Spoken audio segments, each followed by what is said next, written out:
الحمدللہ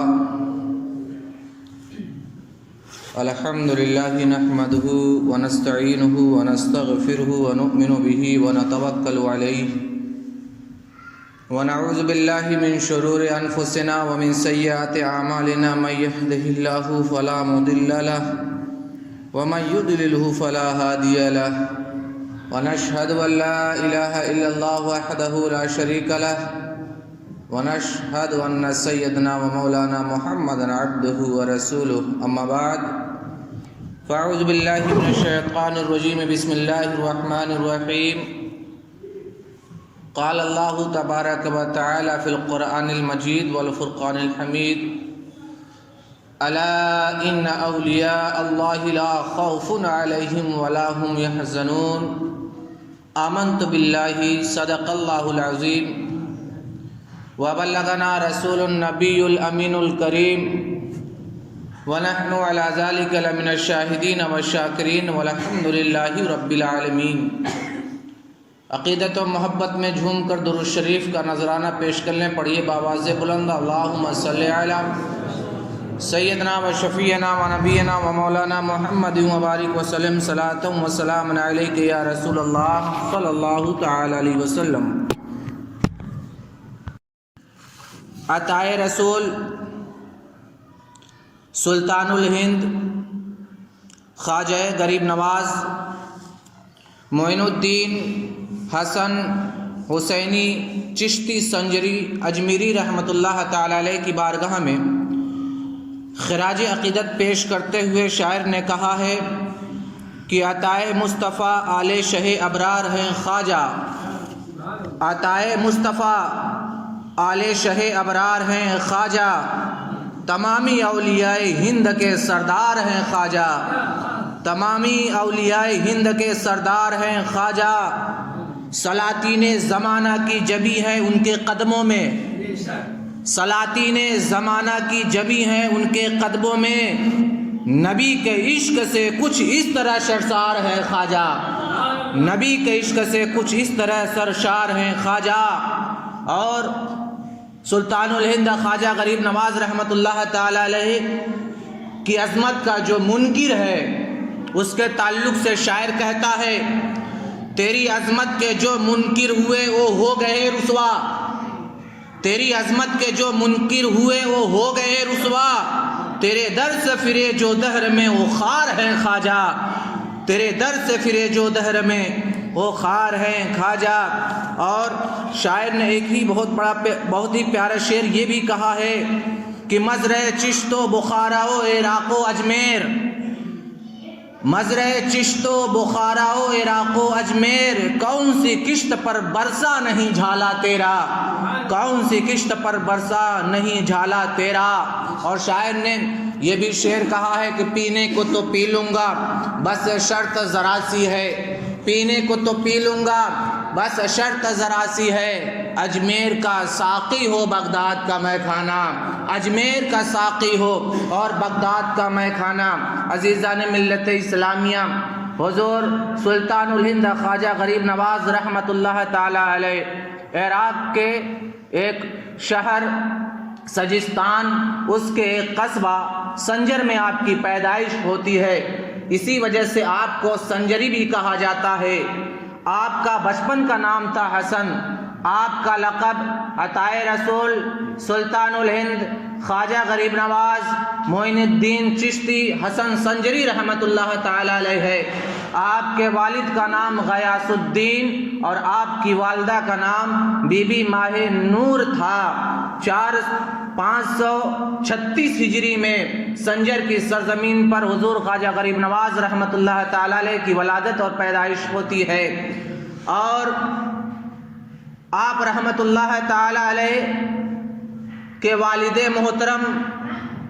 اپنے زمانہ کے تاجر تھے، صاحب ثروت تھے، مالدار تھے، اللہ نے انہیں نعمتوں سے نوازا بھی تھا، ان کے پاس ثروت اور مال و دولت بھی تھی، لیکن اسی کے ساتھ ساتھ حضرت سید غیاث الدین رحمۃ اللہ تعالی علیہ جو حضور خواجہ غریب نواز رحمۃ اللہ تعالی علیہ کے والد محترم ہیں، آپ نہایت متقی، نہایت ہی پرہیزگار اور نہایت ہی عبادت گزار اور اللہ کے نیک بندے تھے۔ حضور خواجہ غریب نواز رحمۃ اللہ تعالی علیہ والد کی جانب سے حسینی اور والدہ کی جانب سے حسنی تھے، اسی وجہ سے آپ کو نجیب الطرفین کہا جاتا ہے، اور آپ کا جو سلسلہ نسب ہے 12 واسطوں سے مل کر کے حضرت علی کرم اللہ تعالی وجہ الکریم تک جا کر کے مل جاتا ہے۔ عزیزان ملت اسلامیہ، حضور خواجہ غریب نواز رحمۃ اللہ تعالی علیہ کی تربیت، آپ کی پرورش، آپ کی جو پرداخت ہوتی ہے والد محترم کے زیر سایہ ہوتی ہے، اور جب آپ کی عمر پاک 15 سال کی ہوتی ہے تو 15 سال کی عمر پاک میں آپ کے والد محترم کا انتقال ہو جاتا ہے، آپ وصال فرما جاتے ہیں، اور جب والد کا انتقال ہوا تو اب والدہ محترمہ آپ کی امی جان نے آپ سے کہا، بیٹا والد کے جانے سے نہایت دکھ اور درد اور رنج و علم اور مشقت اور پریشانیاں جھیلنی ہے، لیکن ایسے عالم میں بے صبر نہیں ہونا ہے، بلکہ ایسے عالم میں تمہیں تربیت حاصل کرنی ہے، تمہیں علم دین حاصل کرنا ہے، تمہیں زیور علم سے مزین ہونا ہے، اس لیے کہ تمہارے والد محترم کی یہ خواہش تھی کہ میرا بیٹا عالم دین بنے، یہ علوم ظاہری اور علوم باطنی سے آراستہ و پیراستہ ہو جائے۔ اس لیے ماں نے والد محترم کے انتقال پر حضور خواجہ غریب نواز رحمۃ اللہ تعالی علیہ کو تسلی بھی دیتی ہے، تشفی بھی دیتی ہے، تلقین بھی کرتی ہیں، اور اس کے بعد جب حضور خواجہ غریب نواز رحمۃ اللہ تعالی علیہ کی عمر پاک 16 سال کی ہوتی ہے، یعنی آپ کے والد محترم کے انتقال کے بعد 1 سال ہی کے بعد حضور خواجہ غریب نواز رحمۃ اللہ تعالی علیہ کی والدہ جو تھی، جن کا نام تھا بی بی ماہ نور، ان کا بھی انتقال ہو جاتا ہے، یعنی ابھی 16 سال کی عمر ہے کہ والدین کے سایہ سے آپ محروم ہو چکے ہیں، یعنی والد کا بھی انتقال ہو چکا ہے، والدہ کا بھی انتقال ہو چکا ہے، اور اس کے بعد والد کی جانب سے آپ کو ایک انگور کا باغ وراثت میں ملا تھا، اور اس کی ایک پنچکی تھی جس سے باغوں کی سینچائی کی جاتی تھی۔ حضور خواجہ غریب نواز رحمۃ اللہ تعالی علیہ اسی باغ کے ذریعے اپنے خورد و طعام، اپنے کھانے پینے کا انتظام کیا کرتے تھے، اس کے پھلوں کو تقسیم بھی کیا کرتے تھے، یتیموں کو بھی دے دیا کرتے تھے، اور اگر کوئی ضرورت مند اور حاجت مند آیا کرتا تھا اسے دے دیا کرتے تھے۔ حضور خواجہ غریب نواز رحمۃ اللہ تعالی علیہ بنفس نفیس اپنے باغ کی سینچائی کرتے تھے، اس کی دیکھ ریکھ کرتے تھے، اس کی دیکھ بھال کرتے تھے، اور اس میں پانی دیا کرتے تھے۔ ایک دن کا واقعہ ہے کہ حضور خواجہ غریب نواز رحمۃ اللہ تعالی علیہ آپ اپنے باغ میں ہیں، اور جب باغ میں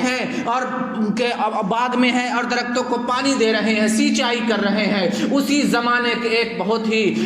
ہی عظیم ولی کامل جن کا نام حضرت ابراہیم قندوزی علیہ رحمت الرضوان ہے، حضرت ابراہیم قندوزی رحمت اللہ تعالی علیہ آپ مجذوب ولی کامل تھے، باغ میں تشریف لاتے ہیں۔ خواجہ غریب نواز رحمت اللہ تعالی علیہ نے، سلطان الہند نے، عطائے رسول نے جیسے ہی ابراہیم قندوزی رحمت اللہ تعالی علیہ کو دیکھا، آپ فوراً آگے بڑھتے ہیں، آگے بڑھنے کے بعد مصافحہ کرتے ہیں، مصافحہ کرنے کے بعد ہاتھوں کو بوسہ دیتے ہیں، اور ہاتھوں کو بوسہ دینے کے بعد آپ ارشاد فرماتے ہیں، حضور تھوڑی دیر یہاں پر قیام فرما لیجئے، میں آپ کی ضیافت کرنا چاہتا ہوں، میں آپ کی مہمان نوازی کرنا چاہتا ہوں، اس لیے کہ معلوم نہیں کہ آپ کے جانے کے بعد پھر آپ کی ضیافت کا موقع ملے گا کہ نہیں ملے گا، آپ کی مہمان نوازی کا موقع ملے گا یا نہیں ملے گا، اس لیے حضور تھوڑا قیام فرما لیجئے، میں آپ کی ضیافت کرنا چاہتا ہوں۔ اللہ اکبر مسلمانوں۔ اس کے بعد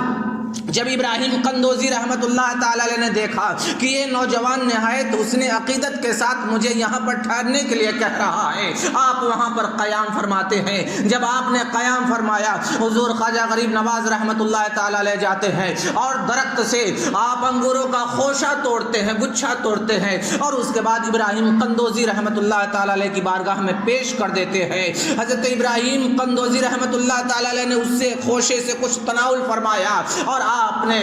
دعائیں دی، اور دعا دینے کے بعد آپ کے ساتھ جو آپ کا سامان تھا اس سامان میں ایک روٹی کا ٹکڑا تھا، آپ نے اس سامان سے روٹی کا ٹکڑا نکالا اور نکالنے کے بعد کہا کہ بیٹا اس ٹکڑے کو کھا لو، تمہاری مہمان نوازی تو یہ تھی کہ تم نے ہمیں انگور کا خوشہ کھلایا ہے، ہمیں اچھا انگور تم نے کھلایا ہے، لیکن فقیروں کی یہ عادت ہے، فقیروں کی یہ عادت ہے کہ وہ اپنے کھلانے والے کو محروم نہیں کرتے ہیں، لیکن یہ روٹی ہے جو تمہیں کھانی ہے۔ حضرت خواجہ غریب نواز رحمۃ اللہ تعالی علیہ کا بیان ہے، آپ فرماتے ہیں کہ میں نے اس سوکھی روٹی کو کھایا تو میرے دل کی دنیا بدل جاتی ہے، میری کیفیت تبدیل ہوتی ہے۔ اور اس کے بعد حضرت خواجہ غریب نواز رحمۃ اللہ تعالی علیہ ابراہیم قندوزی رحمۃ اللہ تعالی علیہ کے جانے کے بعد آپ نے باغ کو فروخت کر دیا، اور فروخت کرنے کے بعد اس کی جو قیمت ملتی ہے، اس کا جو پیسہ اور روپیہ ملتا ہے، آپ نے اسے غربا میں تقسیم کر دیا،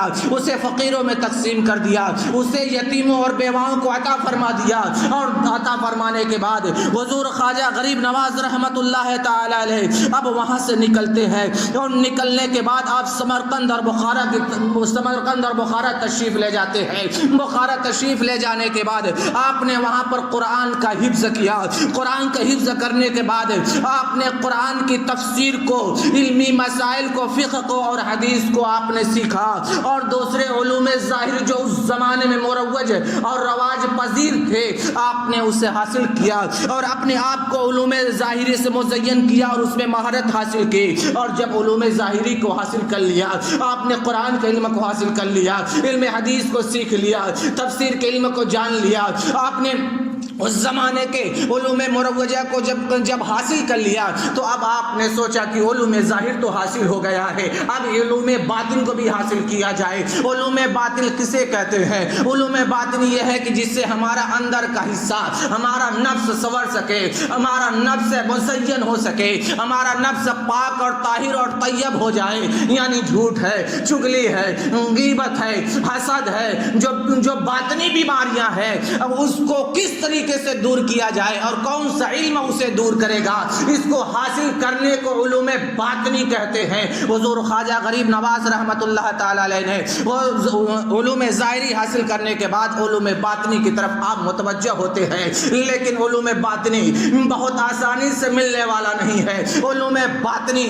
بہت ہی آسانی سے حاصل ہونے والی چیز نہیں ہے، بلکہ علوم باطنی کا معاملہ یہ ہے کہ اس میں مرشد کامل کی ضرورت پڑتی ہے، اور مرشد کامل اسے عبادت و ریاضت کی بھٹی میں تپاتا ہے، اور اس میں اسے عبادت و ریاضت اور عبادت و مجاہدات کی بھٹی میں اسے رکھ کر کے اسے تپاتا ہے، اور تپانے کے بعد اسے مزین کرتا ہے، اور جو باطنی آلائشیں اور گندگیاں ہوتی ہیں اسے دور کرتا ہے، اور دور کرنے کے بعد پھر جب دیکھتا ہے کہ یہ میرا شاگرد اب باطنی علم سے مزین ہو چکا ہے تو پھر اپنے ہاتھوں سے خرقہ بھی پہناتا ہے، اپنی ٹوپی بھی عطا فرماتا ہے، اپنے تبرکات کو بھی عطا کرتا ہے۔ اللہ اکبر مسلمان ہو۔ حضور خواجہ غریب نواز رحمۃ اللہ تعالی علیہ سمرقند اور بخارا سے نکلتے ہیں، علوم ظاہری حاصل کرنے کے بعد مرشد کامل کی تلاش میں نکلتے ہیں، مختلف علاقوں کا سفر کرتے ہیں، اور اس کے بعد آپ عراق کی سرزمین پر پہنچتے ہیں، وہاں سے ہارون تشریف لے جاتے ہیں،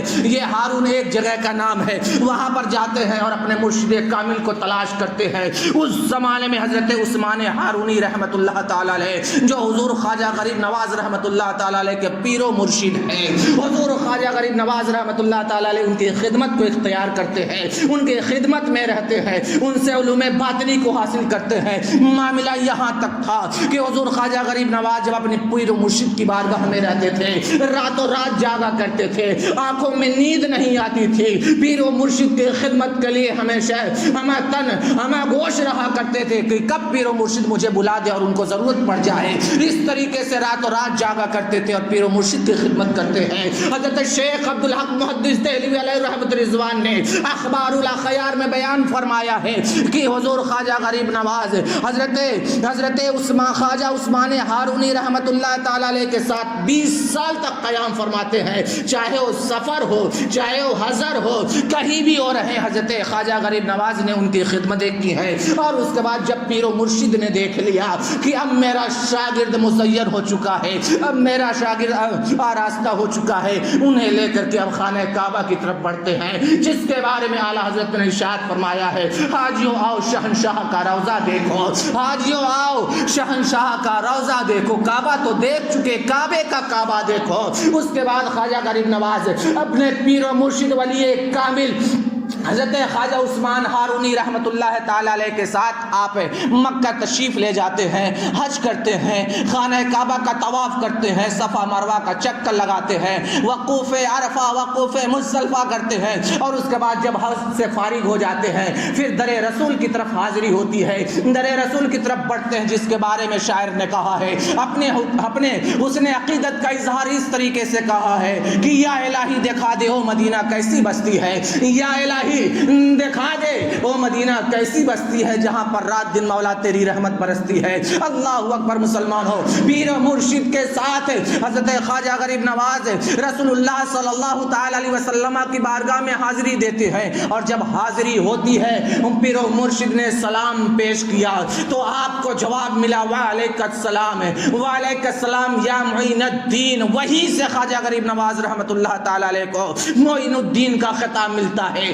عطائے رسول اسی وجہ سے کہا جاتا ہے کہ جب خواجہ غریب نواز رحمت اللہ تعالی علیہ رسول اللہ کی بارگاہ میں حاضری دیتے ہیں، روضہ رسول پر پہنچتے ہیں، تو وہاں سے آپ کو یہ خطاب ملتا ہے معین الدین کا، اور یہ حکم دیا جاتا ہے کہ ہندوستان کی ولایت تمہیں عطا کی گئی ہے، وہاں پر کفر و ظلم و ستم کی آندیاں چل رہی ہیں، وہاں پر ہر طرف کفر ہی کفر ہے، جاؤ وہاں تبلیغ کرو اور رشد و ہدایت کا کام کرو۔ اس کے بعد خواجہ غریب نواز رحمت اللہ تعالی علیہ میرے آقا کریم صلی اللہ تعالی علیہ وسلم کی مقدس بارگاہ سے ہوتے ہوئے آپ نے جو مختلف سفر کیے ہیں، ان مختلف سفر کے تعلق سے ہمارے علماء نے اپنی اپنی کتابوں میں یہ رقم کیا ہے، جس کا مختصر سا سفر نامہ میں آپ کے سامنے پیش کر دیتا ہوں کہ میرے آقا کریم صلی اللہ تعالی علیہ وسلم کی بارگاہ میں جب حضور خواجہ غریب نواز نے حاضری دی اور جب وہاں سے روانہ ہوئے، پیر و مرشد نے بھی اجازت دے دی، مرشد کامل نے بھی اجازت دے دے کہ تمہیں ہندوستان کی ولایت کا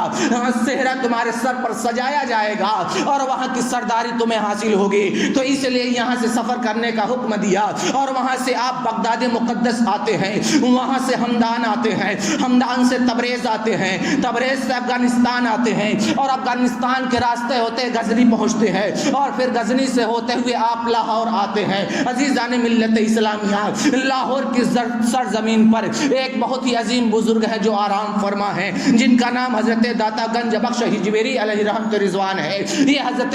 داتا گنج بخش ہجویری علیہ رحمت رضوان حضور خواجہ غریب نواز رحمت اللہ تعالی علیہ سے پہلے کے یہ بزرگ ہے، اور آپ وہاں پر قیام، آپ کا مزار مبارک وہاں پر موجود ہے، بہت ہی مشہور جگہ ہے۔ اللہ اکبر مسلمان ہو، جب لاہور کی سرزمین پر حضور خواجہ غریب نواز رحمت اللہ تعالی علیہ تشریف لے جاتے ہیں تو سب سے پہلے آپ نے حضرت لاہور میں حضرت داتا گنج بخش ہجویری علیہ رحمت رضوان کی بارگاہ میں آپ قیام فرماتے ہیں، وہاں پر ان کے مزار پرانوار پر حاضر ہوتے ہیں، اور 40 روز تک مسلسل آپ نے وہاں پر چلہ کشی کی، اور آپ وہاں پر قیام فرماتے ہیں، اور وہاں کے فیوز و برکات حاصل کر کے جب حضور خواجہ غریب نواز رحمت اللہ تعالی علیہ روانہ ہونے لگے تو آپ نے ایک شعر کہا ہے، جس شعر کو آج بھی مزار مبارک کے اوپر لکھ دیا گیا ہے، اور وہ شعر یہ ہے: گنج بخش فیض عالم مظہر نور خدا، گنج بخش فیض عالم مظہر نور خدا، ناقصارا پیرا کامل کاملہ، پیرا کامل کاملہ را رہنما۔ یہ حضور خواجہ غریب نواز رحمت اللہ تعالی علیہ نے یہ شعر کہا، اور اس کے بعد آپ وہاں سے روانہ ہوتے ہیں۔ جب حضور خواجہ غریب نواز لاہور سے روانہ ہوتے ہیں بارگاہ میں، حضرت داتا گنج بخش ہجویری رحمت اللہ تعالی علیہ کی بارگاہ سے جب روانہ ہوتے ہیں تو اس کو بھی ہمارے علماء نے لکھا ہے اپنی کتابوں میں کہ آپ نے جو سفر اختیار کیا تھا تو سفر کے دوران میں کس کس شہروں سے آپ نے گزرے تھے، تو اس میں ہمارے علماء نے یہ بیان کیا ہے: لاہور سے دہلی آئے، دہلی سے پھر سونی پت سے کرنال، کرنال سے ہوتے ہوئے آپ اجمیر تشریف لاتے ہیں، اور آپ اجمیر میں جب تشریف لاتے ہیں تو اس کے بعد واقعہ کیا ہوتا ہے، اس کے بعد منظر کیا ہوتا ہے، اس کے بعد کے واقعات کیا ہیں، اور پھر پھر اس کے بعد پرتھوی راج چوہان کس طریقے سے شکست کھاتا ہے، شہاب الدین گوری نے کس طریقے سے حملہ کیا، اور اس کے بعد انا ساگر کا واقعہ کیا ہے، جوگی جے پال کا واقعہ کیا ہے، اور اجمیر کی سرزمین پر حضور خواجہ غریب نواز رحمۃ اللہ تعالی علیہ نے دین کی کس طریقے سے خدمتیں انجام دی، یہ ساری تفصیل انشاءاللہ العزیز اگلے جمعہ میں آپ کے سامنے پیش کرنے کی کوشش کروں گا۔ اللہ کی بارگاہ میں دعا ہے کہ ہمیں اپنے اسلاف کی تاریخوں اور ان کے یادوں کو زندہ کرنے کی توفیق عطا فرمائے، اور ان کی یادوں کو قائم رکھنے کی توفیق عطا فرمائے، اور ان کے اسوہ حسنہ پر اور ان کے طریقے پر چل کر کے زندگی گزارنے کی توفیق عطا فرمائے۔ آخر میں یہ شعر پڑھ دے رہا ہوں، عطائے مصطفیٰ آل شہ ابرار ہے خواجہ، تمامی اولیاء ہند کے سردار ہیں خواجہ، سلاطین زمانہ کی جمی ہے ان کے قدموں میں، نبی کے عشق سے کچھ اس طرح سرشار ہے خواجہ، تیری عظمت کے جو منکر ہوئے وہ ہو گئے رسوا، تیری عظمت کے جو منکر ہوئے وہ ہو گئے رسوا، تیرے در سے پھرے جو دہر میں وہ خار ہے خواجہ، وہ خار ہے خواجہ۔ استغفر اللہ وما علینا الا البلاغ۔ السلام علیکم ورحمۃ اللہ وبرکاتہ۔